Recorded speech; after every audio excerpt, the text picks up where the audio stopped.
de 16 quand il a su qu'on allait en parler. Richard des Alpes-Maritimes, qui est chef d'entreprise, bonjour. Bonjour les grandes gueules. Bonjour, parce que vous l'avez vécu pas plus tard avant-hier, il y a 3 jours, dimanche dernier. Ouais. Oui, je l'ai vécu et j'ai pris une gifle. Je vais vous dire pourquoi, je vais faire court. Je suis d'origine mixte, mon père est algérien. D'ailleurs, il veut pas le droit de vote, entre parenthèses, il veut voter dans son pays. Et ma mère est française. Donc mon père est musulman, ma mère chrétienne. Je viens voir jouer mon fils au football. Je crois que c'est Monsieur Marchal qui est de Nice. Oui.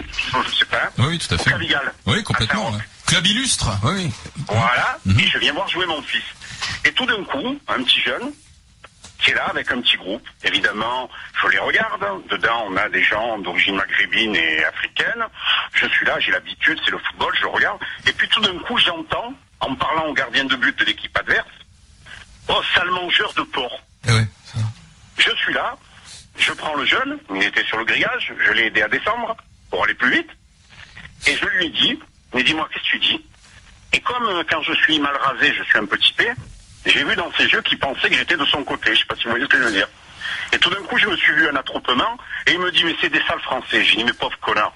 Ma mère, elle est française et mon père est algérien. Et toi, t'es un con. J'ai dit, mais qu'est-ce que tu fais? Vous voyez, je l'ai vécu, et c'est, à mon avis, les hommes politiques, les gens qui pensent haut, et malheureusement les journalistes, alors pas vous parce que j'aime cette émission, qui, par leur diktat d'humanisme, font qu'on dit « Oh mais c'est juste un petit truc ». Non, c'est pas juste quelque chose. C'est une vérité, et voilà où on en est aujourd'hui, et il faut qu'on change les choses. Parce qu'après, j'ai discuté, bon, ils étaient tous autour de moi, ils ont vu qui j'étais, puis je leur ai dit, j'ai dit, mais attendez, vous êtes français, je rêve pas, non? J'ai dit, alors qu'est-ce que vous mélangez tout là? Et c'est que la plupart sont français. Vous voyez ce que je veux dire? Ils sont français. Ah oui. Maintenant, il a traité de mangeur de porc. C'est complètement fou cette histoire. Mais est-ce que c'est pas plus, c'est de la bêtise, point barre, Richard. De toute façon, le racisme, c'est vraiment autre chose que la bêtise. C'est de la bêtise, vous avez raison. Mais à force de dire que c'est de la bêtise, qu'il n'y a pas de voile et qu'il n'y a pas si, vous savez où on en est? On en est à un débordement général. C'est-à-dire qu'à la fin du match, on a dû appeler la police parce que ce groupe de jeunes voulait frapper ces jeunes parce que dans cette équipe, il y avait trop de gens qui n'étaient pas de la même origine. Est-ce que vous voyez ce que je veux dire? Et j'ai dû me mettre au milieu avec des parents pour dire c'est pas ça le football. Et le pire dans tout ça, c'est que les éducateurs, vous savez ce qu'ils ont dit? Moi, c'est la dernière fois que je viens, j'en ai marre.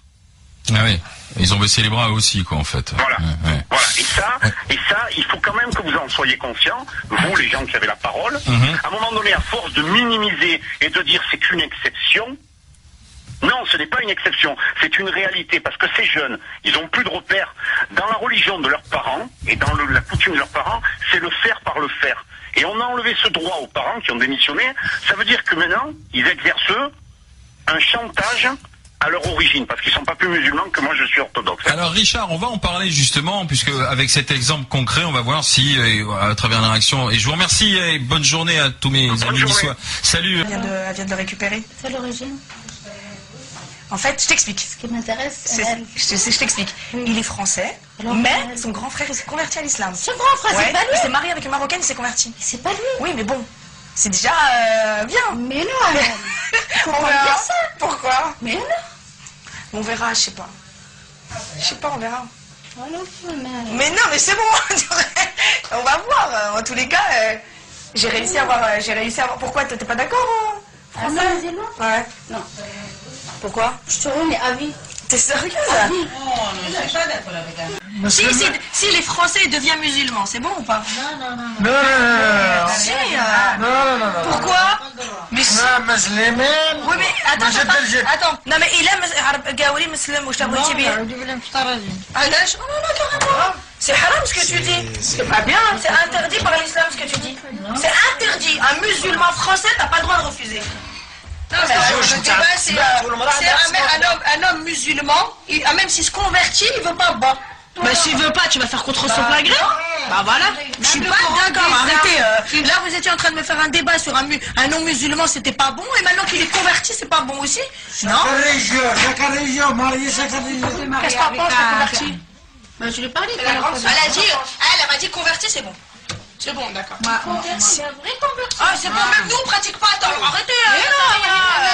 Mais moi, je fais pas la prière. C'est pas la même chose. Parce que vous me faites rire, les Arabes, ils pratiquent pas. Tu préfères un Arabe? Laisse-moi parler. Vas-y. Nous, on est vaccinés. Même on n'est pas converti. Comme eux. On est vacciné, on est né musulman. Et alors, qu'est-ce que tu préfères? Alors, avec Jaco. Ah, donc c'est Jacques, Willy Mohamed, Hanna ou Jidda. C'est qui? Non mais attends, C'est qui, ah donc c'est Jidda? mieux, je me marie avec un musulman. Attends, laisse-moi parler. Avec un arabe qui a sa mère et son père, ils sont musulmans, et ses grands-parents sont musulmans, mais lui, il mange du porc, il boit de l'alcool. C'est pas grave. Oui, c'est pas grave. Elle est pas mal celle-là. Oui, c'est mieux, c'est musulman. Ah oui, C'est musulman. je suis pas d'accord.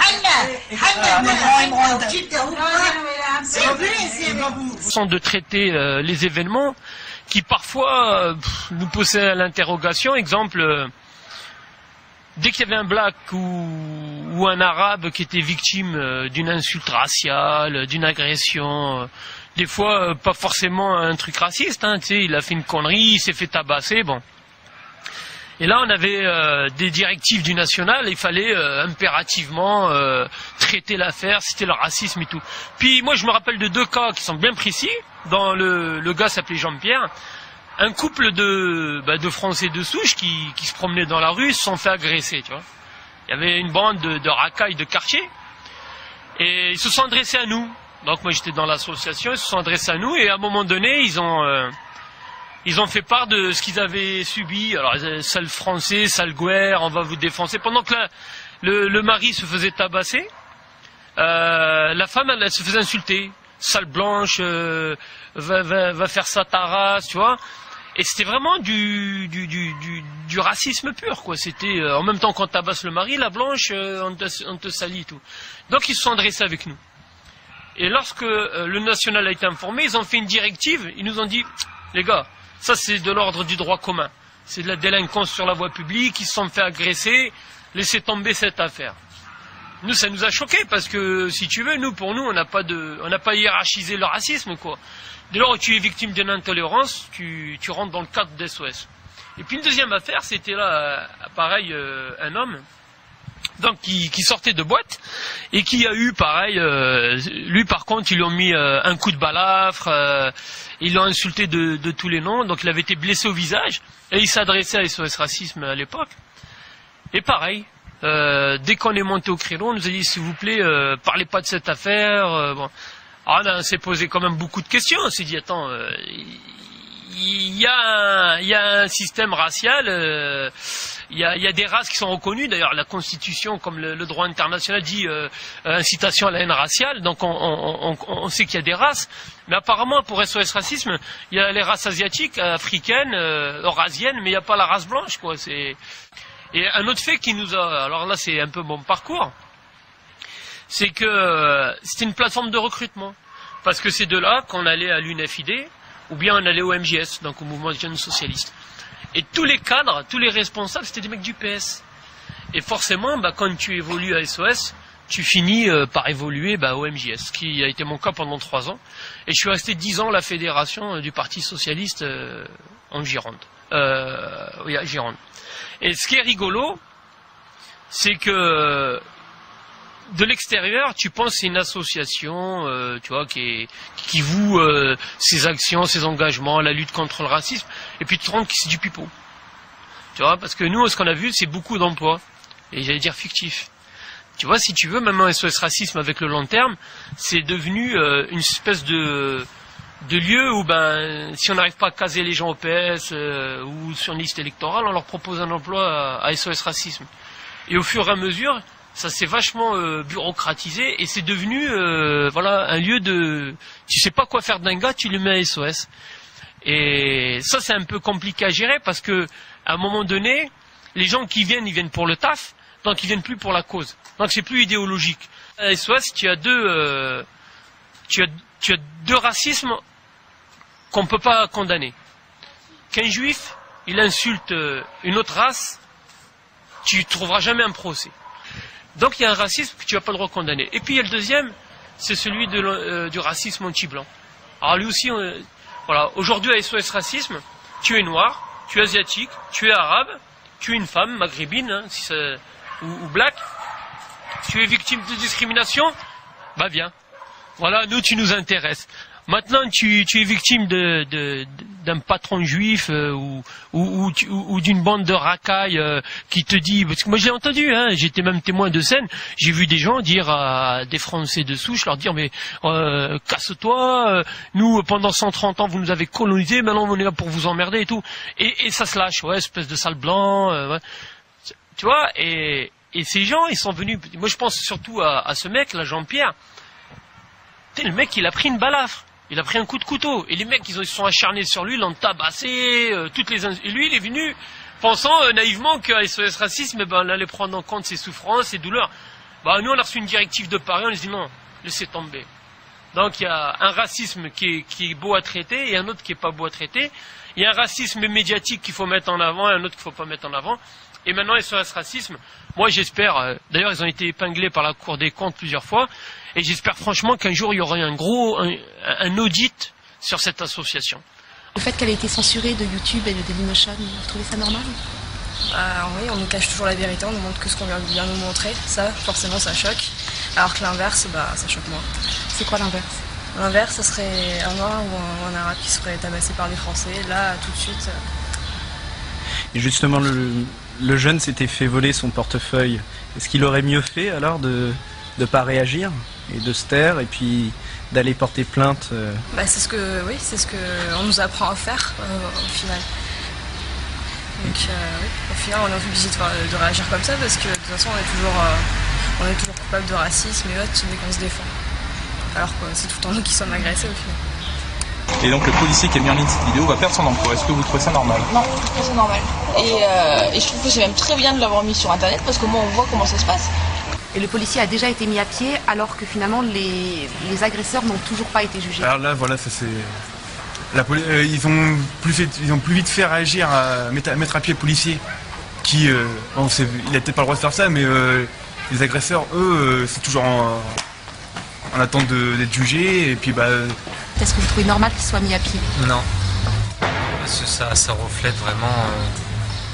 La violence dans le bus. Et le fait que le policier qui ait mis donc la vidéo sur internet se soit fait mettre à pied, c'est pas normal. Non, c'est pas normal étant donné que dès qu'on dit la vérité de toute façon ça choque.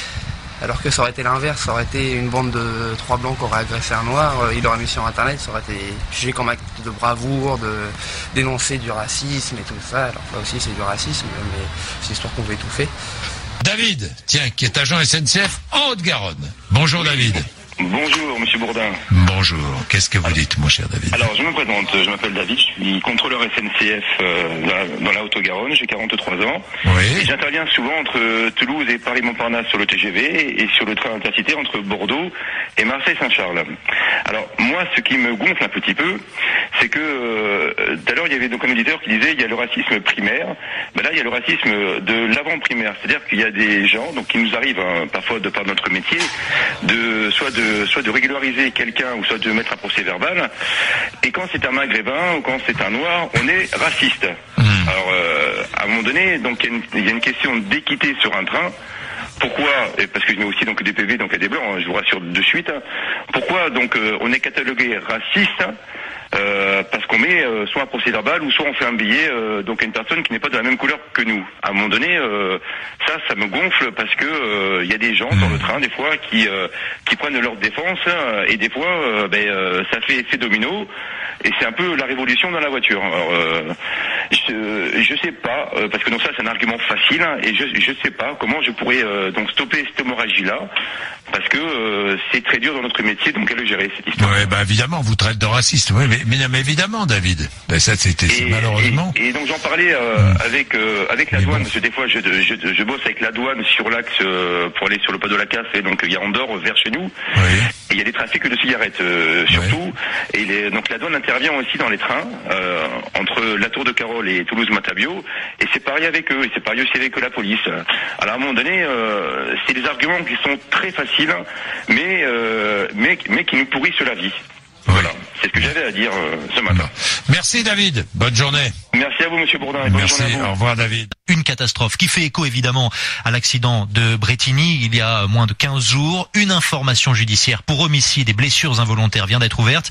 Et à cette occasion, le procureur de la République d'Évry a confirmé les vols et les jets de pierre pendant les opérations. Des cas isolés mais incontestables. 2 passagers ont été dévalisés. Un médecin du SAMU s'est fait voler son portable. Les secours ont été pris pour cible.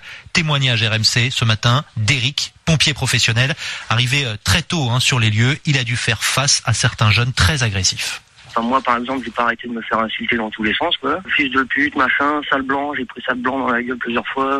Ça fait pas plaisir, quoi. Surtout que ça nous empêchait plus qu'autre chose de travailler. Alors, à un moment, il y a quelqu'un qui dit, oh, regarde-les là-haut, là, ils sont en train de jeter des pierres et tout. Et en effet, ouais, j'en ai vu, ouais. J'ai des collègues qui en ont pris, même sur le casque et tout. Donc, c'est pas des illusions, quoi. Bah, le truc, c'est qu'on en pense, il y a longtemps qu'on n'en pense plus rien parce que dans 15 ans de pompier, j'ai pas vu que des jets de pierre, hein. J'ai vu des boules de pétanque, j'ai vu un peu de tout. Vous savez, moi, quand je pars travailler, mon cerveau, il reste à la maison, hein. C'est un métier où faut pas réfléchir, hein. Que sinon, on change de travail. Un témoignage au micro RMC de Jean-Baptiste Durand. Il est 8h04. Alors on va donner la parole à Céline parce qu'elle a vécu, elle est dans le Val-de-Marne, elle est conseillère téléphonique. Bonjour Céline. Bonjour les GG, bonjour merci. Bonjour. Elle s'est régalée sur ce coup-là, Céline. Ah oui, merci, ça rêve. Alors, allez-y Céline, est-ce que vous l'avez vécu ou pas? Alors après, est-ce que c'est vraiment du racisme ou des insultes qui sont, on va dire, de mœurs courantes? Oui, moi je l'ai vécu déjà plus jeune quand j'habitais à Bonneuil-sur-Marne, parce que voilà, on me voyait, je suis blanche, mais en fait je suis métisse. Et donc quand je sortais dans la rue, c'était quand quelqu'un me disait bonjour, je lui disais juste bonjour et je répondais pas, il me disait ah, sale blanche, sale tout bas, tout. Oh là, Céline, on a un petit souci avec votre liaison, c'est avec votre ligne, vous êtes sur portable, on va vous retrouver dans un instant. Céline? Oui. Bon, allez-y, ça a l'air d'aller mieux là. Vous m'entendez? Oui, oui. Essayez de pas trop bouger, là, on vous entend bien. Comme vous êtes sur portable, allez-y. Je bouge plus. Donc je disais plusieurs fois ce genre d'insultes. Quand j'étais plus petite, j'habitais dans une cité, donc à Bonneuil-sur-Marne, où constamment j'avais le droit à sale blanche, petite babtou, sale toubab. Et quand je discutais avec eux, une fois qu'ils connaissaient mes origines, j'avais plus le droit à ce genre d'insultes. Oui, donc ça existe, c'est clair. Ça existe. Après, je sais pas si c'est vraiment des insultes racistes ou si c'est dans les mœurs. Oui, c'est un courant. Est-ce que ça j'ai vécu à Saint-Ouen où j'ai travaillé pendant 2 ans et là c'est vrai, je sentais, on me regardait, j'étais blanche, on me regardait, j'avais le droit à des petites insultes. En plus, étant une femme, donc je cumulais tous les défauts. Hein. Pourquoi en plus en étant une femme? Parce que j'avais le droit, t'es une femme, pourquoi tu me parles pas, tu m'ignores, salope, sale blanche, voilà. J'avais le droit à tout ça. Et vous avez essayé d'en parler avec des associations de lutte contre le racisme autour de vous ou pas? Non. Pourquoi? Non, parce que je veux dire, c'était assez classique, c'était courant, donc voilà, j'ignorais ou alors je répondais par une insulte et puis bon voilà, après je partais quoi. Je partais changer de chemin. Donc assez banal finalement quand on est dans certains quartiers. Voilà, dans certains quartiers. Ouais. Merci Céline de ce témoignage. Vous dites que les blancs ne sont pas discriminés à l'embauche, sauf que j'ai vu une annonce dans un centre commercial près de Nice qui s'appelle CAC 3000, qui proposait une embauche de vendeuse dans un self asiatique qui préciser de type asiatique l'embauche. Ça ne me dérange pas outre mesure, mais si un resto alsacien mais type européen, interdit, hein. Ça c'est puni par la loi. Que dirait le BRAP et la LICRA? Nicolas, à Lyon, bien sûr que cela existe. C'est une réaction à la ghettoisation dans nos cités. Les jeunes nous appellent les fromes, les fromages.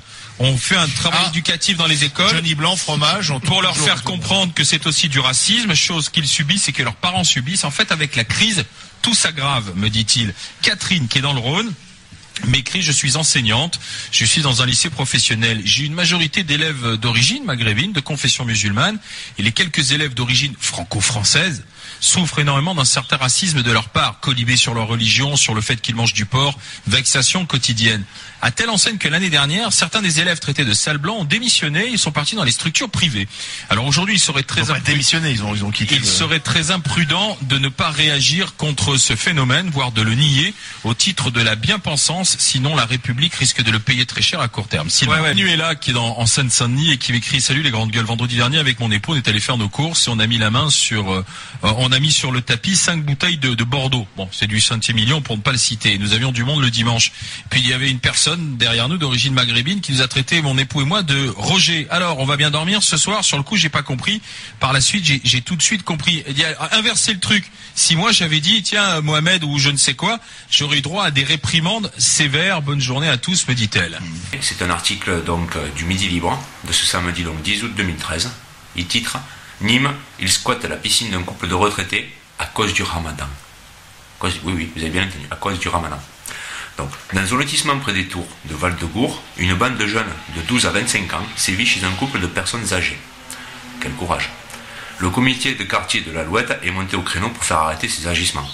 S'ils y arrivent, bien sûr. Ils ont cité ces jeunes chances, entre guillemets, pour la France. On ne vole pas, on vient juste se baigner. Ah, mais vous n'avez pas été invité, c'est dommage. Prétextant que leur religion leur interdit de fréquenter les piscines publiques en période de ramadan, une bande de 5 à 6 jeunes de 12 à 25 ans, donc il n'y a pas que des gosses, s'invite régulièrement dans la piscine d'un couple de retraités qui habite le lotissement surplombé par les tours de Val-de-Gour à Nîmes. Mais je répète, ils n'y ont pas été invités. Avant de porter plainte et dans un souci d'apaisement, les propriétaires ont fait plusieurs tentatives de dialogue. Ils sont gentils. Par contre, totalement inopérantes. En réponse, ils ont reçu des pierres. Waouh, quel dialogue. De la part des jeunes qui viennent s'imposer, squatter. C'est sympathique en France. Les intrusions ou tentatives d'intrusion étant quotidiennes, le couple se ruine pour faire renforcer les clôtures. En pure perte, forcément. En désespoir de cause, les retraités ont fini par déposer une plainte. Et ils ont été gentils, ils ont bien attendu longtemps quand même.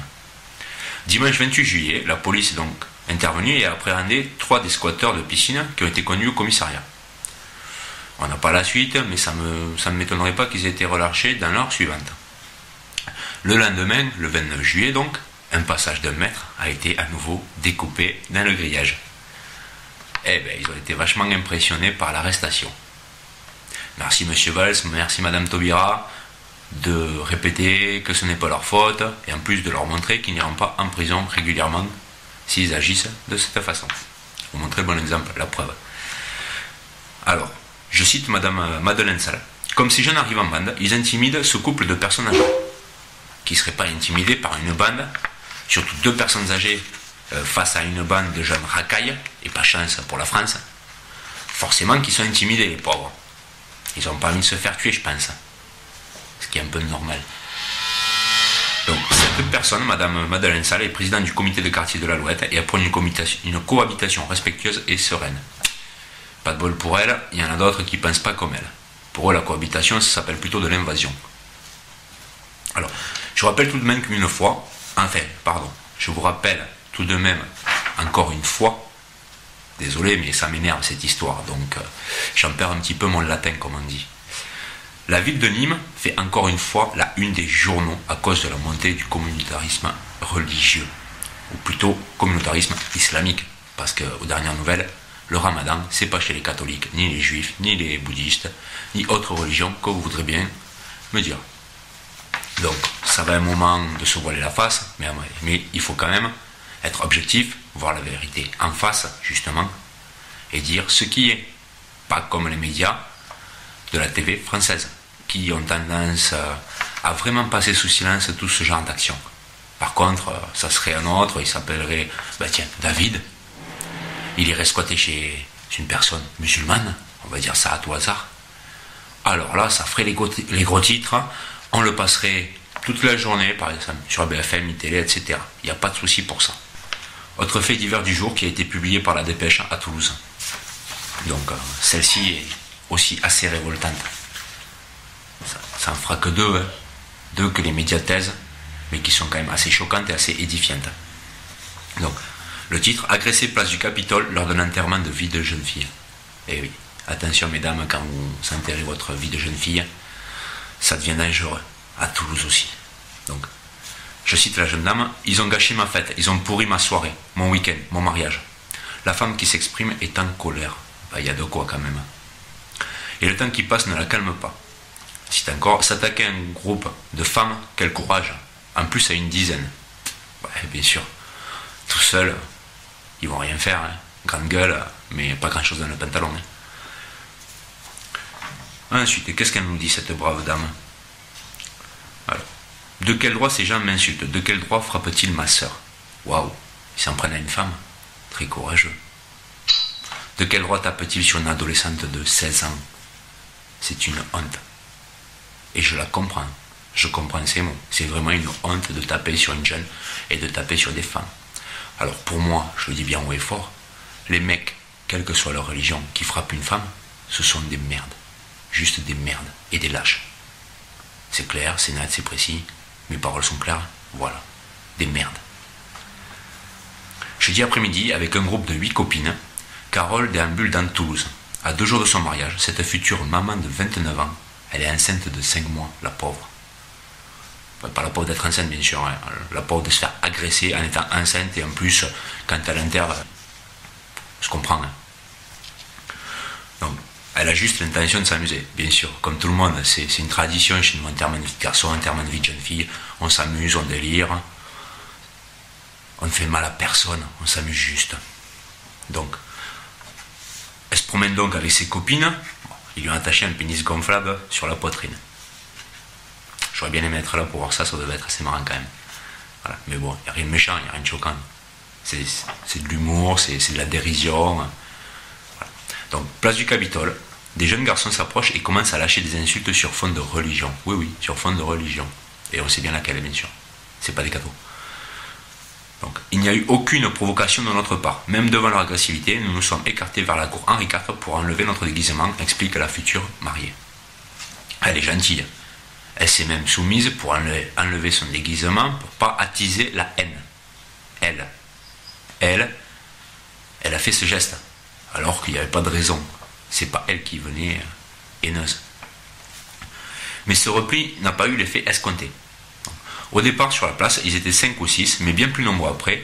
Ils nous ont tiré les cheveux, arraché nos perruques, traité de salopes et de putes, de filles impures. Oui, messieurs, dames.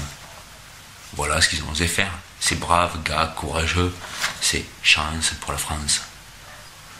Eh bien, avec des chances comme ça, on n'est pas prêt de gagner. Hein. Donc, les coups pleuvent sous le regard des passants.